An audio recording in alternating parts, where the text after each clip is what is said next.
So let's say a prayer this morning.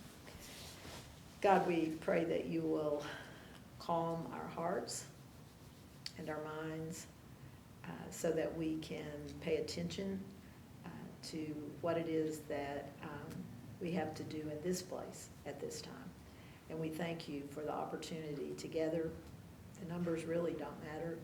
It's the warmth of the Spirit that we feel in this place. And so we give you thanks. Amen. Okay.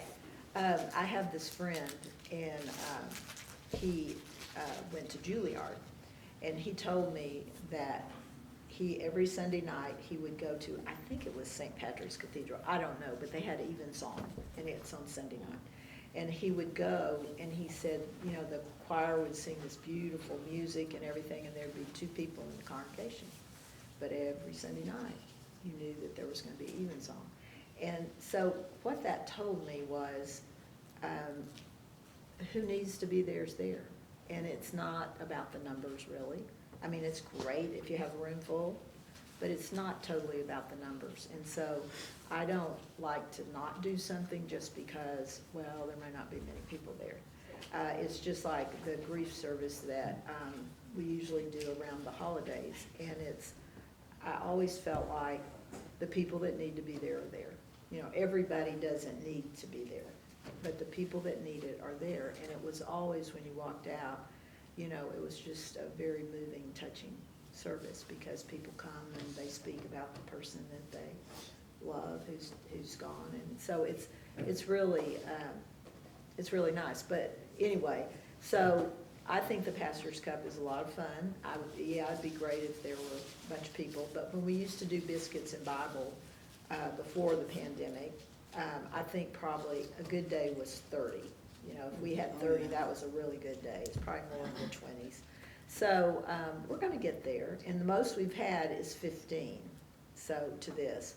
So that's not bad. But then the cold weather hit. And like I said, I think people are just like, I just don't want to get up. So anyway, all that to say, what? Your cup. Oh, my cup. So this is another one of my Starbucks cups that I told you a friend gave me. This one is Las Vegas, and I brought this today in honor of the Super Bowl, which will be in Las Vegas. And it is welcome to Las Vegas, so there we go. So how many of you have been to Las Vegas? Many times. I've never been. You've never been? What do you do there? No. Yeah. See the shows. See the shows, that's right. Get seminars. So, well, it is a busy, on your way up there. it's a busy place. It's goes all the time, but it's interesting. So anyway, I've been to Reno more than Las Vegas because Reno's closer to San Francisco. Do you like Reno better than Vegas? Well, it's smaller, so I kind of like it. It's not that same frenetic. I like Reno better. Yeah, it's not that frenetic kind of, you know, everybody, you know. So anyway, but that's why I'm drinking from this cup. That's why I picked this cup. So anyway, I should have put black on it or something, since the Cowboys will not be there to play. But Starting on a bad a note. band, yeah, I should have put a black band around it in honor of them. But anyway, that's all. We could talk about that for many Pastor's Cups, many hours. All right, so today is the last Sunday that we are focusing on hospitality. It doesn't mean hospitality won't be in some sermons, you know, that we won't talk about it at some point. But it's the last focused thing on it. And so Randy said he had enjoyed it, and I have too. I think it's been very helpful. And, you know, people have come up with some good ideas and pointed out things that we probably knew, but we just need to act on. And so today in the service, everybody's going to get a chance to write down anything that they have thought of in these sermons. And I just think it's a very important to be intentional about thinking, what is it that a visitor sees when they first come to our church? What experience do they have? And I think I told you, some experts said you have 7 minutes they make a decision in 7 minutes if they're gonna come back or if they're not. It's interesting. So it's not very long.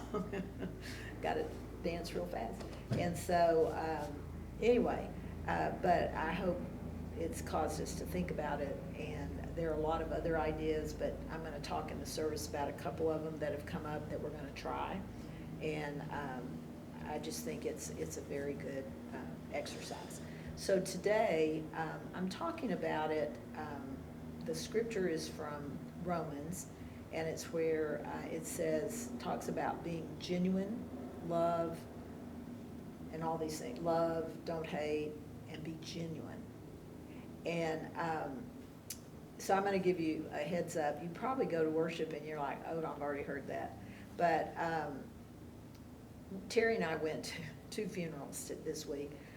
One was the funeral for the younger brother of one of our longtime friends. And so his wife spoke, and she said, and I want to talk about this, so that's why I'm telling you this story.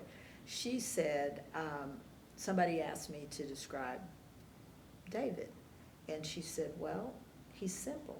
He likes simple, he likes simple things, you know, da-da-da-da.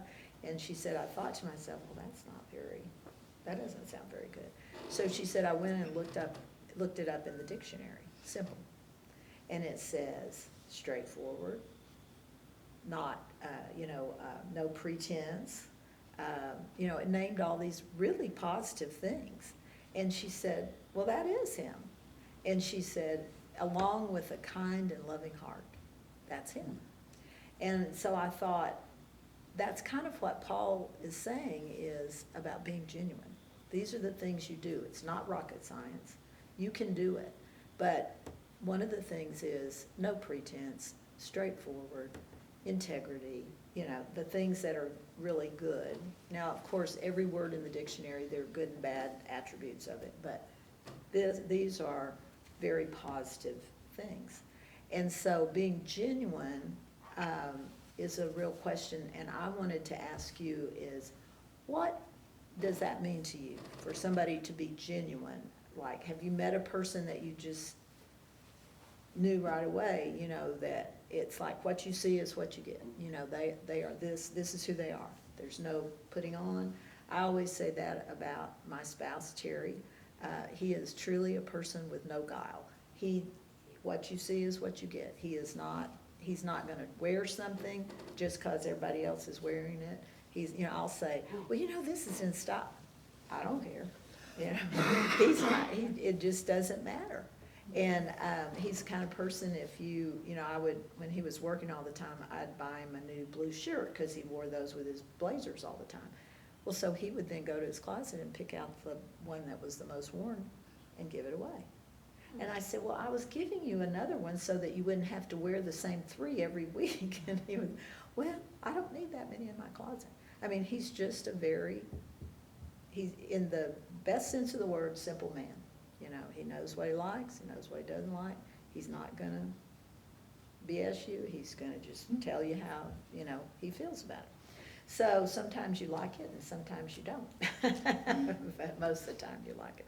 So what I want is you think about somebody that you have known that was very genuine. And what were they like? And what does that mean to you? I mean, like, if you see somebody, how do you judge that? That's what I'm trying to say. So you talk to me. What does it mean to be genuine? I think it's somebody that's straightforward. They'll tell you what's on their mind, not trying to be offensive. Right. But they'll just tell you what they believe or how they feel about that situation. Exactly. Yeah. But they're really not trying to be offensive. Right. They're just being honest. But you know where they're coming from.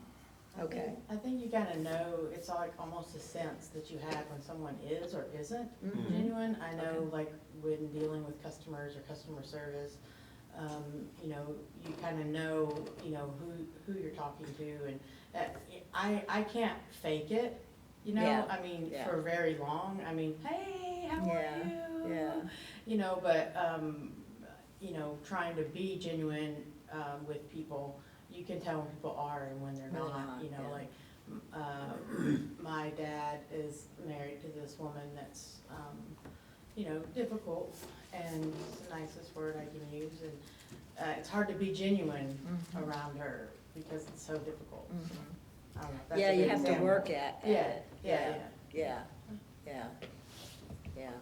I don't know if that's a good example. of No, what it's you a were- very good example, and I think it is, that's a good way to know, is when you have to work really hard, then that's a pretty good sign that you're trying, you know, that they're not straightforward and that kind of thing. Connie? Is it, you know, executive coaching, Uh-huh. I think that's a key attribute of success. Mhm.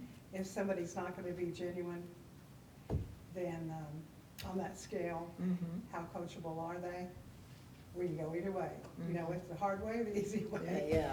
yeah, Or no way. right, So it's fundamental to character, yeah. it's fundamental to our, you know, how we show up in the world and our results and relationships, it just permeates.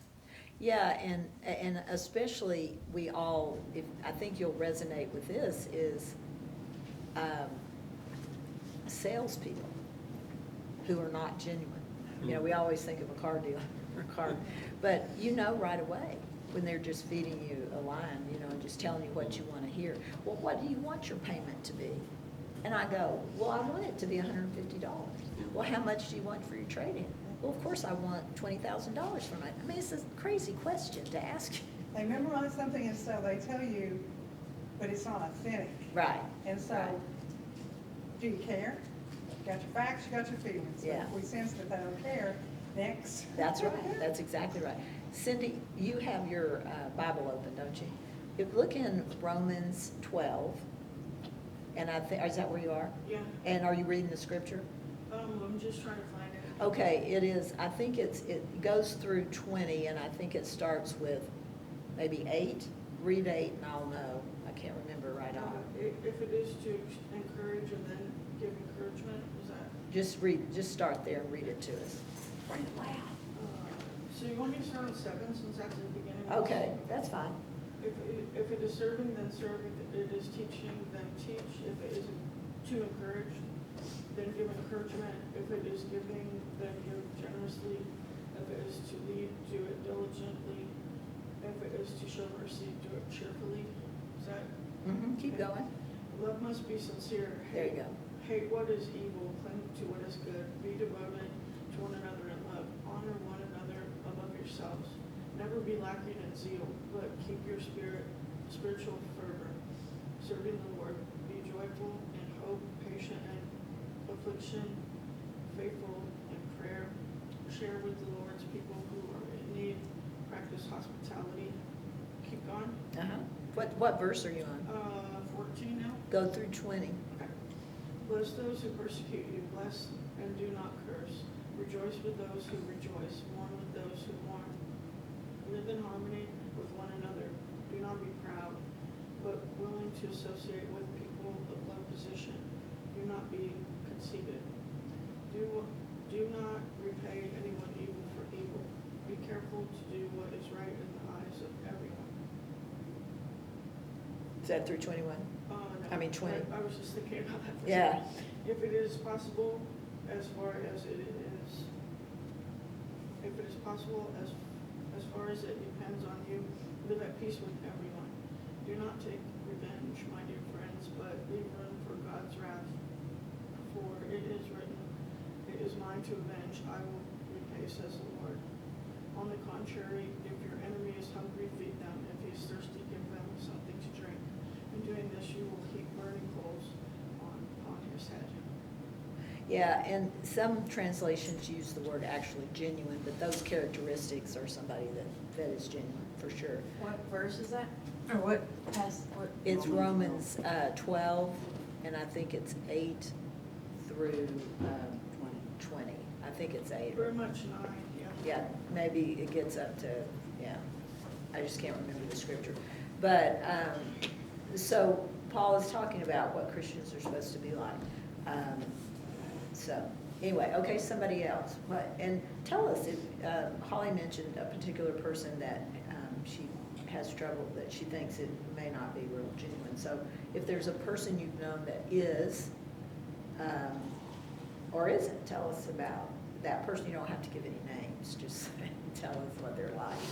And, because in the sermon, I'm gonna tell you about somebody that I know that I thought, who just died, that I thought was very genuine, so. All right, somebody else. Yes. Becky? It's funny you would say that because I used to sell cars. Oh. I'm sure you were genuine. And I attribute all of my success to that, I want to say. So yes, they give you a few set things you memorize and then you find out early on, at least I did, to get to know the person, to be of genuine, to want to be of love and service to them. Don't put them in something they can't afford, or, Right. you know, they want a sports car and they got 6 kids. That's not gonna work, you know. But you gotta get to know the person and then be personable with them to find out how you can best meet their needs, not what they're, that's back to that, what are you gonna, how's it gonna grease my pocketbook or whatever. But Right. moreover, I don't want you mad at me every month when you write out Right. your, Right. you know, car payment. And you'll never So- come back. The men used to get so mad because I was one of the first women hired and I sold Nissans some years ago. And, you know, I just was genuine. I just tried to be genuine of love and service, and I was friendly when they came through the door. And it's kind of the same thing that happens no matter where you go in customer service or in sales or anything, is try to put yourself in that person's shoes. I mean, it's like the old golden rule, you know, it's like how would you want to be treated if you were coming Yeah. in someplace? I sold more cars in a week than a person might buy in a lifetime, so they're not used to doing that thing that you're about to, you know, that you do all the time. So you have to kind of keep that in mind and just everything like that. You know, my mother used to say, the best ability is dependability. So she really liked it when she could depend on someone. I think that kind of goes along with the generous spirit that is also within generosity, you know, within genuine. Yeah. But then how would you find out whether or not you could count on someone, you know, the reliability part, how do you know this? Well, you may have had to ask this person to do something at some time. Maybe they've even shown up to do it for you without you asking, a number of things like Right. that. Just someone that's always willing to be there for you and stuff, and that's generosity of spirit, you know, makes for great friends. Yeah. You know, it makes for a good friend. Some people seem to be a lot more reserved. Yeah. And they're harder to get to know. And sometimes once you get to know them, they're very, very solid, but it just, you know, getting past that reserved nature of, you know, not necessarily generosity of spirit, I don't know. Yeah. I just noticed that when we moved up to Pennsylvania when I was 12, and we noticed a lot of the people up north, we won't call them Yankees, but that's what they were. Okay. Okay.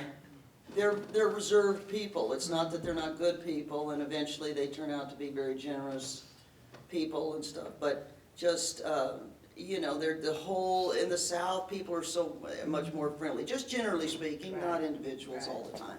Stereotype. But generally Yeah. speaking, you can go into a store down here and someone will come and say, "Can I help you?" And you don't get that up north. Yeah. People are like, "Oh, you're here. Yeah. Go buy someplace. Yeah. You're making me work." Yeah. So, anyway. Well, our daughter lived for a while in Indiana, Midwest. I've been all over, I mean, lived in a lot of places, Mhm. but I had never really been in the Midwest to visit, you know, to stay. And what I figured out is that they're very plain spoken, Mhm. and it's like, and like you say, there are always exceptions, but they're plain spoken, and it's not the southern, oh, come on Yeah, some of in, that. you don't get that. It's just like, what you see is what you get, and, but very nice and lovely people, and, you know, salt of the earth. But one of the things that I think is a big mistake that car sales people are taught, and that is, they don't account for the fact that there are different personalities who respond to things in a different way. So they're taught, don't let them leave, because if they leave, they're not coming back. Never did that. But if I leave, I'm gonna come back. If the car's a good price and I check it out and it is, I'll come back. But Terry is one of those people that he has to think about it. He doesn't make a decision, he has to think about it. So we bought a new car in California, and it was this young guy, he's really nice, and he was, he had been taught, don't let him leave, and, make a decision, what can we do? And I said, you know what? No matter what price you offer us, he's gonna think about it. And he went, okay.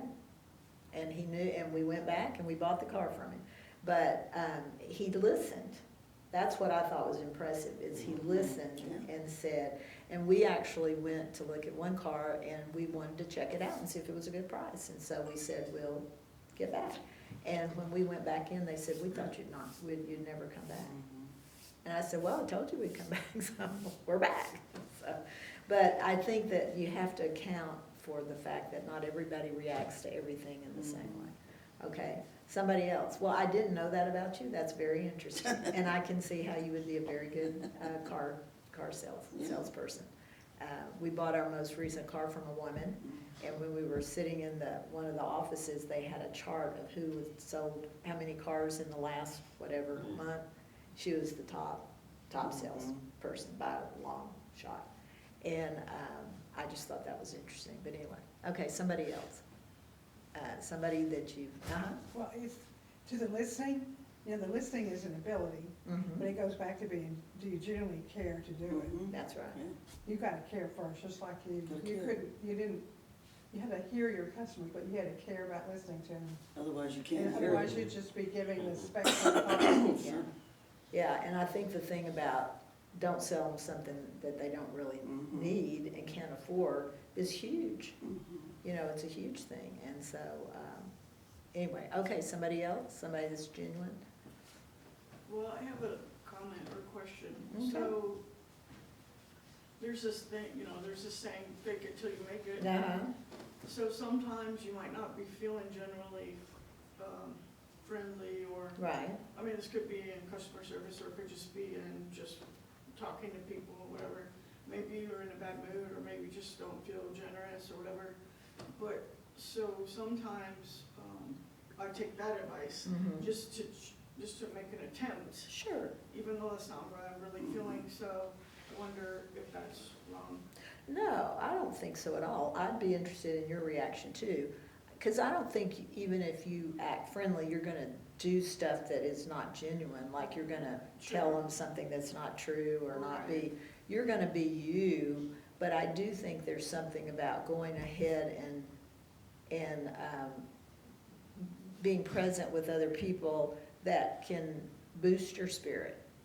Sometimes when you don't think you want to go somewhere, I don't want to go, and then you go and you come home and your spirit is uplifted because you've been with people and talked to them, and that's part of being genuine, is to be present, with people. So no, I don't think there's anything wrong with that. I think it's when you say things that you know aren't true, just because you're trying to,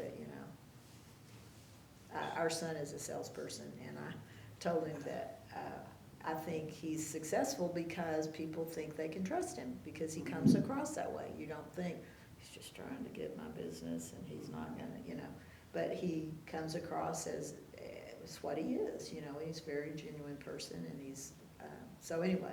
All right, somebody else, being genuine. Well, I've been told by several people that what you see on me is what you get. I mean, Yeah. it gets me in trouble sometimes. Yeah. Yeah, But, I'll tell you, you well know me, I'll tell you like it is. right, And so I've had a lot of people say, you're genuine. yeah, So, yeah. Yeah, I've often heard that saying. Well, one thing I like about you, Becky, is that you shoot from the hip, and I'm like, what does that mean? That sounds like a Texas cowboy thing. yeah. You shoot straight from the hip, I guess that means the same thing. You tell the truth. Or you Tell the Yeah. truth, you don't, some people have an agenda. I have to tell you that I went to graduate school in the fine arts, and oftentimes during critiques, the word genuine or generosity is used in critiquing artwork. And so it's like, again, how is it possible to tell a person is that way, as it's hard to describe, but you can sometimes tell when looking at certain piece, artwork, if it's real tight and tightly rendered and maybe tediously drawn or painted or something, it's sort of like not generous. So it's the opposite, I don't know. how to explain it, but it's like interesting because I know it when they're saying it. Look at the generosity of this watercolor or something. And you can see it and feel it, but it's like, how would you describe why that is a superior one over? How can you tell this other one is stingy and withholding, even though it's painted really well? That's very interesting. I've never thought about it in terms of like artwork or something like that. Very interesting. The camera with photography Uh-huh. is your eye, so it's the Yeah. artist's eye, and if they're very generous people, sometimes that comes out in the photographs. It's Hmm. kind of hard to explain. Very interesting.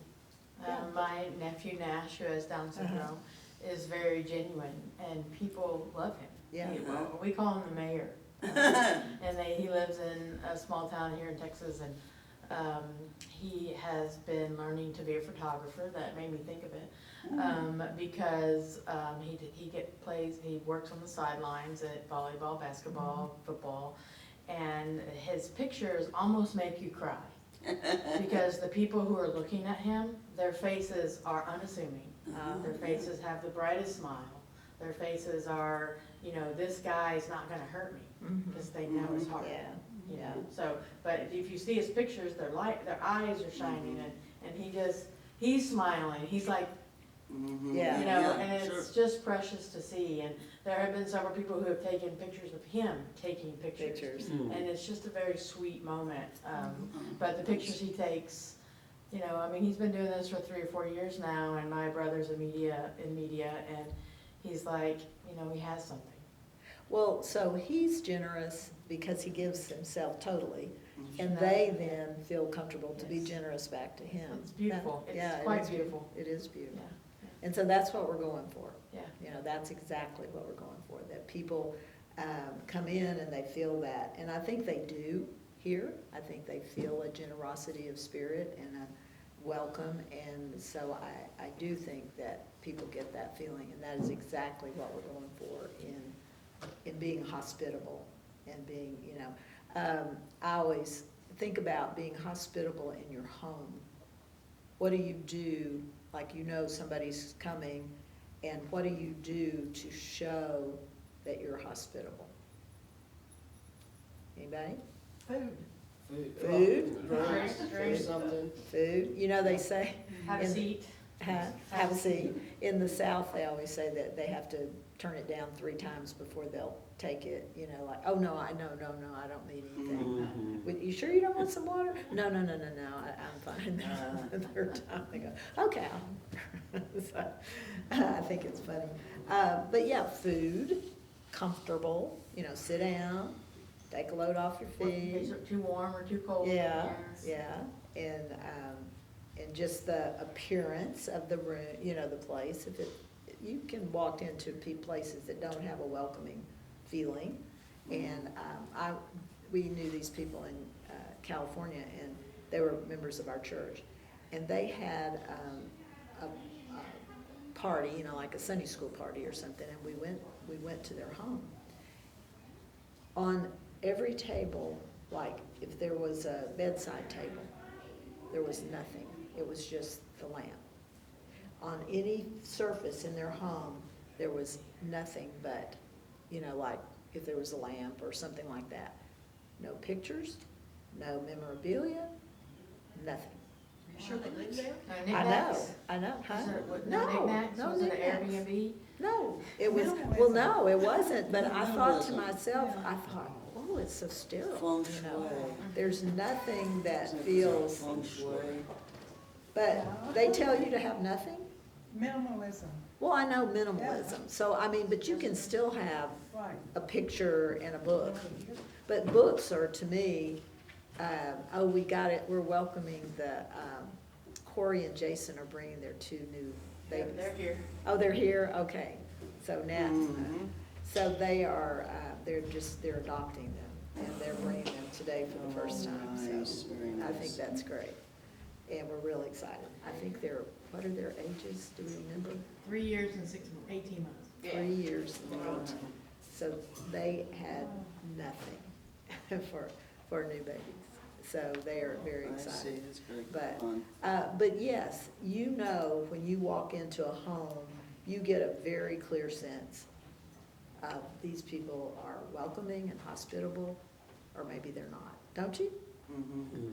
Don't you get a sense about, you know, if they like having guests? Did they ever comment on why there was like nothing? No, and this was a party, there were a lot of people, Okay. so I didn't say, why Maybe don't did you they have clean it out so nobody would take stuff? Yeah, that's what I'm thinking. I don't think so, because I said, one of my dear friends had been to their home, and I said, so they don't have any, she said, no, they don't. So I don't think that they did that, I think that that's just how they are. And I just remember feeling like, oh, just feels very sterile. It felt like you were in a hotel room or Yeah. something, you know, not warm like a home. Well, I always laugh, my sister is a very hospitable, one of my sisters is a very hospitable person, but she's the kind of person that if you put your coffee cup down and you turn around to get it again, it's gone, because she's washing it. Yeah, I mean, she is one of those people that stays on top of it. And it's like, I would just I'm like to- drinking that, yeah. yeah, I'm drinking that, you know, and our kids always talk about, because if they walked in and left their shoes, like off, you know, took their shoes off, she throws them in the garage. And then say, you know how, when you go to Ann's house, Wow. they're in the garage. Huh. But she is warm, she's very warm to guests and stuff, and she will feed them and, you know, I mean, so I think people feel that she's hospitable, but when you're a guest at her house, like to spend the night and stuff, she's very, and, but she loves doing that, you know, she loves keeping it all straight and stuff, so anyway. But I try not to do that. Are you waiting for me? Whenever you're ready. Okay, well, think about, and as you go into worship, because like I said, this is what we're gonna talk about. I will tell that story about the simple thing, and, but more. And just think about our church, think about how we respond to people, and see if you think we're genuine and genuinely hospitable. And so I think it's an important word for us as Christians. What were you gonna say, Becky? I was just gonna say that as far as like singing in the choir or whatever, I think I'm going to volunteer I wanna be an usher. Okay. Or a greeter, Okay, because then I can just put my money where the mouth is there and just be greeting everyone that comes to the door. I remember Gay used to do that, and Just, I really enjoyed that my first time here, when she came up and, you know, was very friendly.